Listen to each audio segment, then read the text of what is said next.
السلام عليكم ورحمة الله وبركاته. حبايبي واخواتي وصحابي، اهلا بيكم. حابة ان انا ارحب باي حد جديد دخل قناتي. على راسي طبعا حضوركم، واهلا بيكم اخت او اخ ليا في قناتي، واتمنى المحتوى بتاعي يعجبكم. انا عزة من اسكندرية، تمام. ام لطفلين، وبقدم معاكم الروتينات بتاعتي. يا رب يا رب تستفادوا منها او تشجعكم، تحسوا بتشجيع. جايه معاكم النهارده بروتين حلو قوي قوي قوي. النهارده الروتين بتاعي عملته في الريسبشن والبلكونه وكده، يعني هتشوفوا معايا. فبدأت اول حاجه ان انا عملتها، بدأت لمعت الترابيزة بتاعت السفرة، وهنا بلمع الشاشة. بس الشاشة بلمعها بالملمع الزجاج، بس بصراحة مش برش على الشاشة مباشر، برش على الفوطة اللي انا همسح بيها الشاشة.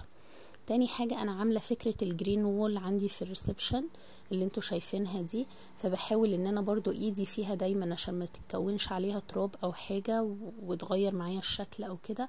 فانا دايما يعني بنضفها بالطريقة البسيطة دي، بالرياشة اللي احنا بننضف بيها، تمام. وهوريكم برضو في روتينات تانية ان شاء الله بحافظ عليها ازاي. ودي الشجرة برضو حطها في الريسبشن، بحاول ان انا برضو ايدي فيها دايما عشان الحاجات الالوان الخضرة دي بالذات عشان ما يتكونش عليها اي تراب. خلصت اي تنظيفات وكده، ببدأ التنظيف بشكل علوي بالحاجات العالية، وبعدين انزل في الاقل منها يعني. فدي ترابيزة الانتريه بحطها تحت العمود اللي انا عاملة عليه فكرة الجرين وول. فبعد ما خلصت تنظيف الجرين وول، رحت بقيت ألمع الترابيزة دي 3 ادوار. فبقيت ألمعها الازاز من فوق ومن تحت وكده، لمعت ال3 ادوار بتوعها برضو عشان تبقى نظيفة وزي الفل، تمام. حابة اقول لكم اللي دخل معايا الفيديو ما تنسوش اللايك، واللي ما اشتركش طبعا يشترك. وعايزة كومنت تشجيعي كده جميل منكم، ويا رب يا رب اكون خفيفة على قلوبكم، ويا رب تستفادوا. اكيد انتوا ما شاء الله كلكم شاطرين، بس اي حد مكسل كده يقوم يتشجع معانا ويشوف هيعمل هنا كنت نفضت الكفر بتاع الانتريه هو وعليه كده. انا كل يومين مثلا ولا حاجه بشيله، ممكن بشفط بالمكنسه وكده، بس في اليوم ده ما كنتش محتاجه اشيله، فقلت انفضه زي ما هو كده واظبطه بقى على الانتريه. الكفر ده حلو جدا، عملي قوي، بيحافظ على الانتريه بطريقه حلوه جدا، تمام. فبحاول ان انا اظبطه كده على شكل الانتريه، على اساس يبقى شكله مهندم كده وحلو يعني. حابه ان انا اقول لكم ربنا يبارك في ولادكم، ربنا يعيننا يا بنات يا بنات، ربنا يعيننا اللهم امين بجد. موضوع قطعان الكهرباء اللي كتير، فحاولوا ان انتوا اول ما تيجي الكهرباء اي حد وراه حاجة يقوم يعملها على طول، ما يستناش، لاني فعلا الوضع ربنا يا رب يعدي الفترة دي على خير. بيعطلنا كتير قوي، وبتحسي ان انتي الجو حر حر. ربنا يا رب يعافينا يا رب، ربنا يعافينا يا رب اللهم امين، ويحرم اجسادنا على نار جهنم يا رب. الجو فعلا حر قوي، فاللي هو ما بنصدق بقى ان هو النور يشتغل. طبعا المراوح، الناس اللي عندها تكييفات مثلا، بنحاول ان احنا نظبط بيوتنا نخليها زي الفل يعني. حتى لو كان عندك فكرة ان انتي ممكن تكسلي في اي وقت تاني، بس الفترة دي ما اعتقدش ان ممكن تكسلي يعني. بتحاولي على قد ما تقدري ان انتي تخلصي كل اللي وراكي في الوقت اللي متاح فيه الكهرباء وشغالة كويس. جيت بعد ما ظبطت الكفر بتاع الانتريه كله، الحمد لله ظبطته. بدأت بقى ان انا اشد الكنب بتاع الانتريه وانضف ورا منه، بس الحمد لله والله ما كانش فيه حاجات كتير وراه، لان انا دايما بعمل الحركة دي بس اللي هو احتياطا يعني. فكل ما تلاقي الدنيا حر زي كده، بتلاقي ما شاء الله الحاجة اللي بتشجعك ان انتي تقومي تظبطي الدنيا زي كده، وبعد كده ان انتي بتمسحي البيت، بيرطب معاكي الجو قوي يا بنات. المية فعلا بترطب الجو قوي في الوقت الحر اللي احنا فيه يعني.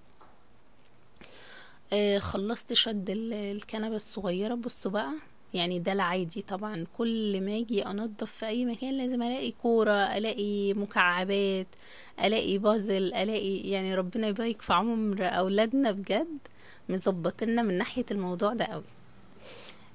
طبعا مش ولادي انا بس، كل الولاد ربنا يديهم الصحة يا رب، ويعيشوا وينعكشوا واحنا نعمل يعني. فالحمد لله، ربنا يهونها يا رب على كل حد بيشتغل في توقيت الحر ده، بجد بجد ربنا يعينه يا رب ويهونها عليه، ويرزقه برزق اولاده، ويجعل تعبه يا رب في ميزان حسناته، اللهم امين. وربنا يهونها على كل ست حامل يا بنات، ادعوا ربنا يرزق كل مشتاق الذريه الصالحه. واي واحده حامل في الوقت الحر اللي احنا فيه ده، بجد ربنا يعينها، ربنا يعينها ويقويها. ظروف الحمل بتبقى صعبه بصراحه، وبالذات لما بيكون في حر زي كده، فربنا يقوم اي واحده بالسلامه حامل، ربنا يقومها بالسلامه، وتجيب طفل سليم معافى يا رب، اللهم امين. ويرزق كل ذريه، يرزق كل مشتاق الذريه الصالحه، اللهم امين يا رب. تنسوش يا بنات الدعوه الحلوه لاي حد، والله بتترد لكم يعني. اللهم صل وسلم على سيدنا محمد وعلى ال سيدنا محمد. كملت معاكم الروتين بتاعي. دي اخر حاجه، الكنبه الكبيره برضو زقتها وبقيت اكنس ورا منها. هتقولوا لي ان انا برجع اول باول، برجع الكنبه بعد ما انضف وراها برجعها، عشان انا كنت قبلها يعني قبلها بيوم، يعني فوتت يوم قبل الروتين ده. كنت برضو شايلة الكنب ده، حركته من مكانه وكنسته وأديت مسحة وكده. فالنهاردة قلت ان انا المسحة مش هعمل ورا الكنب نضيف وزي الفل. خلصت معايا الريسبشن، رحت داخلة قلت اخد معايا، انا دايما الريسبشن باخده مع الطرقتين دول. تمام. طبعا الطرقتين كده كده انا كنت شايلة الكفرات بتاعتهم، كنت غسلها معاكم في الروتين اللي قبل ده يعني، فكانت متشالة معايا، فدخلت كنستها على طول، ورحت جبتها على طول مع الريسبشن اللي هو ابقى مخلصهم مع بعض. هنا بنضف تحت السفرة يا بنات، وبصوا اللي انا حطاه في السفرة من تحت دي كيسة فيها حاجات تبع ادوات الكهرباء، لما كنت بجدد فمش لاقيه لها مكان، فحطاها بصراحة في القاعدة بتاعت السفرة مؤقتا لغاية ما اشوف ان انا هعمل فيها ايه. خلصت معايا هنا، لميت كل اللي طلع معايا، خلصت كده الشقة. رحت طالعة على بص بنات، ده السلم اللي جنب باب الشقة عندي، يعني اللي طالع للدور اللي فوق مني باخده معايا برضو، وبكنس ما بيني وما بين جارتي اللي قدامي، جيراني اللي قدامي برضو، بحاول ان انا اخد السلم بالطرقة اللي بيني وبين الجار. وهنا عندي الباب الحديد كان متكوم عليه تراب قوي، يعني بصراحة التراب بقى صعب قوي، فقلت يلا فرصة. بعد ما كنست بره رحت ماسكة فوطة كده ومظبطاها كده، وبقيت امسح الحديد، الباب الحديد، عشان ما يبقاش عليه اي تراب. تمام. خلصته معايا خلاص، ضمنت ان انا خلصت بقى كنسل الريسبشن كله، خلصته قدام باب الشقة وكده. جيت هنا قلت ان انا هبدأ مسح من جوه لبره. بدأت بالطرقتين، بدأت ان انا امسحهم، وبعدين هدخل على طبعا بغير المية بين كل مكان والتاني، ده اكيد طبعا مش محتاجة ان انا اقولها. وبحط في المية بنات، بحط ديتول، لاني بصراحة بحس ان هو بيبقى معقم وحلو قوي، يعني بيعقم اي مكان، بيبقى ما شاء الله حلو، ما بستغناش عنه بصراحة في المسح. وهنا رحت بقيت امسح الريسبشن، وما شاء الله طبعا الكراسي منها نظامها عالي، فبمسح تحت منها عادي، يعني مش شرط حتى ان انا احركها من مكانها. بمسح تمام زي تحت منها وهي موجودة في مكانها. تمام. بصوا هتشوفوا السيراميك ما شاء الله هيدي معانا لمعة حلوة جدا جدا بعد المسحة دي يا بنات. خلصت معايا هنا، كان اخر جزئية دي اللي تحت السفرة. طبعا انا بعد ما خلصت الطرقتين دخلت على جزء الريسبشن بتاع الانتريه ورجعت على السفرة. تمام. هنا بوريكم بصوا الارض بتلمع والدنيا زي الفل. طبعا ريحة النظافة يا بنات بتبقى حلوة جدا جدا جدا. وهنا الكفرات كنت منفضاها ولماها وحطاها على السفرة، كفرات الريسبشن دي. وكل مكان اخلصه بشغل فيه المروحة. خلصت الكلام ده رحت داخله على البلكونه، قلت برضو ايه طبعا انا وريتكم فيديو البلكونه قبل كده واللي انا عاملاه فيها، فقلت برضو انفضها كده عشان طبعا البلكونه دي المكان ده ملك التراب، يعني لازم تلاقي فيه تراب، فانا بحاول ايدي فيه دايما برضو عشان ما بوظش الحاجات اللي انا عملتها وافضل محافظه عليها دايما نظيفه. خلصتها رحت رافعه النجيله اللي في الارض وكنست، ورحت اديت مسحه برضو للارض تمام عشان تبقى معايا الدنيا زي الفل.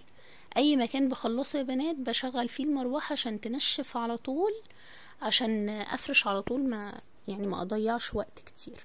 هنا رجعت فرشت النجيله اهي بتاعت الارضيه تمام، حلوه جدا وعمليه قوي وارشحها لاي حد يعملها بصراحه، حلوه قوي قوي قوي وبتحافظ على نظافه البلكونه بطريقه حلوه جدا. وبصوا هنا ادي الدنيا زي الفل الحمد لله. وكان عندي دورة غسيل نشرتها برضو بس ما جبتهاش معاكم يعني. فكده البلكونة تمام زي الفل الحمد لله. انا حاطه فيها على جنب كده، حاطه الجزامه عشان ملهاش مكان تاني.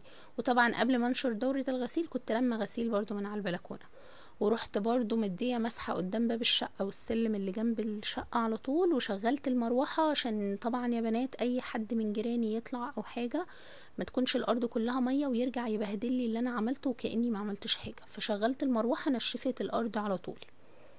وهنا رحت رشه معطر، طبعا ريحه اللافندر انا بحبها قوي قوي قوي. بصوا الدنيا زي الفل بسم الله ما شاء الله بجد. الحمد لله يا رب يديم علينا نعمة الصحة يا رب والستر، وديم علينا نعمة ان احنا دايما نفضل نعمل في بيوتنا يا رب، اللهم امين.